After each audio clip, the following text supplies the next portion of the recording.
నర్సంపేటలో శుక్రవారం శంకర్ గౌడ్ భౌతికంగా ఉంచినటువంటి ఫ్రీజర్ రోడ్డుపై లాక్కెళ్తున్నటువంటి బీజేపీ శ్రేణులట. గింత దుర్మార్గం చూడండి.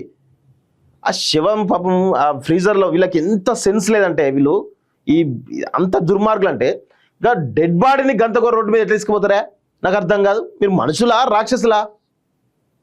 బండి సంజయ్ గింత దుర్మార్గం వేరుచుడు. ఆ శివరాజకీయం చేసినాడా లిటరల్గా.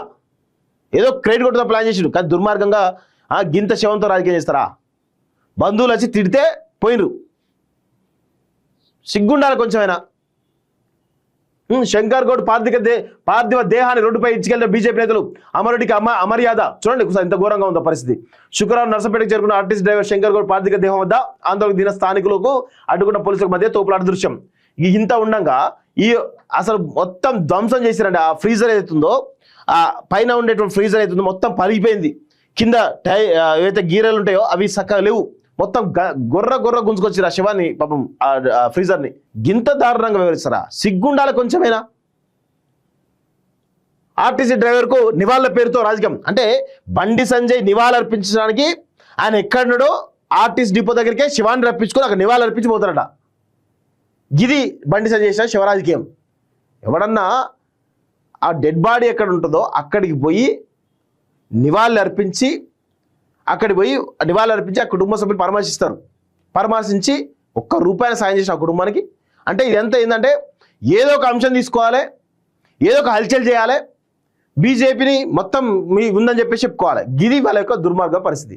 అరే ఓట్ల కోసం, మీ పార్టీ ఎదగడం కోసం ఈ విధంగా శివరాజకీయం చేస్తారా? సిగ్గుండాలి బండి సంజయ్ కొంచెమైనా నీకు. ఎంత చిల్లర తయారైనంటే, బీజేపీలో ఉన్న కొంతమంది అయితే చిల్లర తయారైనారు. కేంద్రం అట్లనో రాష్ట్రంలో అట్లా తయారయ్యారు. అసలు తెలంగాణ సమాజానికి పెద్ద చీడ తయారైపోయింది. ఇప్పుడు పెద్ద ప్రమాదం పొంచి ఉంది బండి సంజయ్ రూపంలో. సో ఆర్టీసీ డ్రైవర్కు నివాళుల పేరుతో రాజకీయం. అమానవీయంగా ప్రవర్తించే బీజేపీ నేతలు పార్థివ దేహాన్ని ఫ్రీజర్ నుంచి బయటకు లాగి ఎండలో నడి రోడ్డు పైన ఇటుకెళ్ళి దారుణం. కుటుంబ సభ్యులు ఉంటారు, వాళ్ళందరూ ఉంటారు, వాళ్ళు కనీసం గౌరవించాలి. ఒక హోంశాఖ మంత్రి అంటే ఎవరు? హోంశాఖ మంత్రి అంటే లా అండ్ ఆర్డర్ కాపాడేటువంటి వ్యక్తి ఆ పొజిషన్లో ఉన్నాడు. ఆ పొజిషన్లో వ్యక్తి లా అండ్ ఆర్డర్కు విరుద్ధంగా ఎట్లా పనిచేస్తాడు? ఒక హోంశాఖ మంత్రిగా, కేంద్ర హోంశాఖ మంత్రిగా ఉన్న వ్యక్తే ఈరోజు లా అండ్ ఆర్డర్ విస్మరిస్తున్నాడంటే సామాన్య పరిస్థితి ఏంది? అంటే మీరు ఏం చెప్తారు మీ క్యాడర్కి?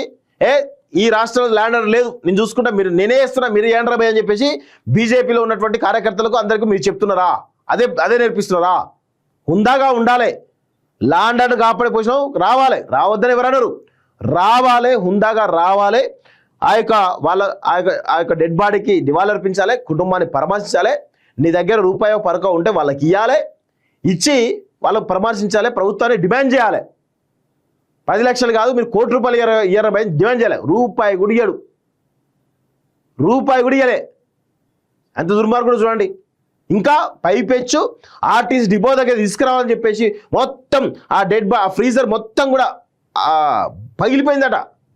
గుంజుకొస్తుంటే పగిలిపోయిందట. అంటే శవంతో ఎంత రాజకీయం చేస్తున్నావు చూడండి బండి సంజయ్. ఇట్లా అంటారు నాయకులు మనకి. అందుకే చదువుకోకపోతే ఇట్లే ఉంటుంది. చదువు రాకపోతే ఇట్లే తయారవుతారు. చదువుకుంటే కొంచెం జ్ఞానం ఉంటుంది, ఏ విధంగా చేయాలో వ్యవస్థలు అయితే తెలుస్తుంది. నీకు నీ హోంశాఖ అంటే కనీసం మీనింగ్ తెలియదా? కనీసం హోంశాఖ అంటే తెలియదు, ఏం తెలియదు. అసలు హోంశాఖలో ఏ విభాగం ఉంటుందో తెలియదు, ఏం లేదు. వాళ్ళు స్క్రిప్ట్ ఇస్తారు, చదవాలి, రావాలి. గింతే. హుందాగా ఉండి నేర్చుకోవా బండి సంజయ్. పార్థివ దేహాన్ని ఫ్రీజర్ నుంచి బయటకు లాగి ఎండలో నడి రోడ్డు పైన ఇటుకెళ్లే దారుణం. డిపో దాకా తీసుకెళ్లే యత్నం, పోలీసుల చోద్యం, వదిలిపెట్టాలంటూ కుటుంబ సభ్యుల వేడుకోలు, కార్మికుల ఆగ్రహంతో వెనక్కి తగిన నాయకులు. నర్సంపేటలో రోజంతా హైడ్రామా ఉద్రిక్తత, రాష్ట్ర వ్యాప్తంగా కొనసాగిన కార్మికుల నిరసనలు. అది వాళ్ళ కుటుంబ సభ్యులకు సంబంధించిన అంశం. తర్వాత ఆర్టీసీకి సంబంధించిన అంశం.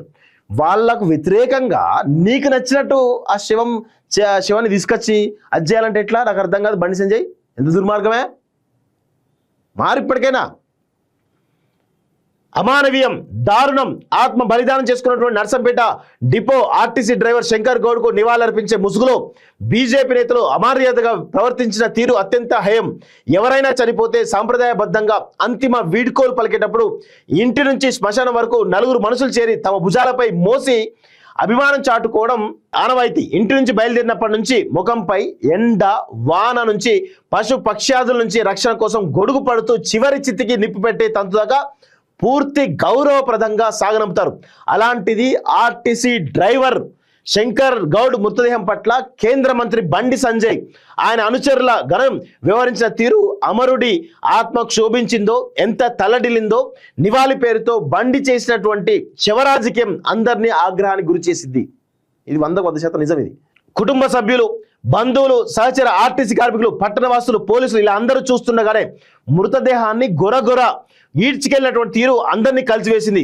ఆ దృశ్యాలు చూసిన ప్రతి ఒక్కరూ గద్గద స్వరంతో అయ్యో బిడ్డ అని కన్నీటి పర్యంతమయ్యారు. వరంగల్ జిల్లా నర్సంపేట పట్టణంలోని ముత్తోజుపేటలో చోటు చేసుకున్న ఈ పరిణామం స్థానికంగా అక్కడున్న వాళ్ళకే కాదు, ఆ దృశ్యాలు వివిధ మాధ్యమాలు చూసిన వారు కన్నీటి పర్యంతమయ్యారు. ఎంత దుర్మార్గమో చూడండి. ఒక డెడ్ బాడీని జనరల్గా చివరిసారి చూసుకుంటారు అందరు. తన ఇంటిలో పెట్టుకొని చివరిసారిగా చూసుకుంటూ సరే ఆ ఆర్టీసీ డిపోకు తీసుకెళ్ళాలంటే తీసుకెళ్ళొచ్చు, తప్పలేదు. దానికి ఒక ప్రాసెస్ ఉంటుంది, పోలీసుల పర్మిషన్ ఉంటుంది. సో అక్కడికి మీరు ఏంటంటే ఇంటికి వెళ్ళకుండా, కుటుంబాన్ని పరామర్శించకుండా మొత్తం ఆ ఫ్రీజర్ లాగేస్తూ ఉన్నారు. ఎంత దుర్మార్గం లాగేస్తున్నారు చూసినా కదా. చాలా దారుణంగా ఒక లాండర్ కాపాడాల్సిన పొజిషన్లో ఉన్న వ్యక్తి లాండర్ విరుద్ధంగా పోతున్నాడు. ఇదెక్కడ న్యాయం నాకు అర్థం కాదు. అసలు ఇట్లాంటి వాళ్ళు హోంమంత్రిగా ఉండడం ఈ దేశానికి పట్టినటువంటి నిజంగా దుర్మార్గం. ఎంత చిల్లరగా వేస్తున్నారు. హోంమంత్రివా చిల్లర కాదు నాకు అర్థం కాదు. బండి సంజయ్ ఒక శవంతో రాజకీయం ఏంది నాకు అర్థం కాదు. అంటే నువ్వు ఉన్న దగ్గరికి శవం రావాలా, నువ్వు అప్పుడు వస్తే నివాళులు అర్పిస్తావా? అంత చిల్లరగాను తయారైనంత